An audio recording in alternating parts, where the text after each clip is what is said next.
જય ગજાનંદ, જય માતાજી। હોલિકા દહનની પ્રસાદીનો મહિમા શું છે અને આપણે કઈ પ્રસાદી આપણા ઘરની અંદર લાવવી જોઈએ, ચાલો જાણીએ। જાણતા પહેલાં કમેન્ટની અંદર જય માતાજી જરૂરથી લખી દેજો।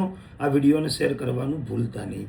એમ કહેવાય ભગવાન ઋષિએ પોતાના ભક્તની રક્ષા માટે થઈને હોલિકાનું દહન કર્યું।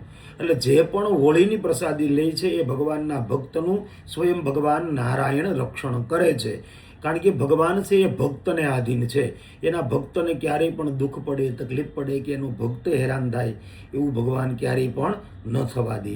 તો હોલિકા દહનની પ્રસાદી તમે લ્યો છો અને પ્રહલાદનું નામ લઈ અને તમે એ પ્રસાદીનું ગ્રહણ કરો છો તો ભગવાન ઋષિની પરમ કૃપા તમારા જીવનની અંદર તમને પ્રાપ્ત થાય છે। તો જ્યારે હોળીને ઠારવામાં આવે ત્યારે હોલિકા દહનની પ્રસાદી એટલે કે જવ અને ચણા આ બે પ્રસાદી તમે તમારા ઘરની અંદર જરૂરથી લાવજો। પરિવારના દરેક સભ્યોને આ હોલિકા દહનની પ્રસાદી જરૂરથી તમારે આપવી જોઈએ। જો શ્રીફળ મળી જાય અને શ્રીફળની પ્રસાદી તમે લ્યો તો પણ એ જ તમારા માટે ખૂબ સરસ છે। બાકી જવ અને ચણાની પ્રસાદી તમારે તમારા ઘરની અંદર જરૂરથી લાવવી જોઈએ। જય ગજાનંદ, જય માતાજી।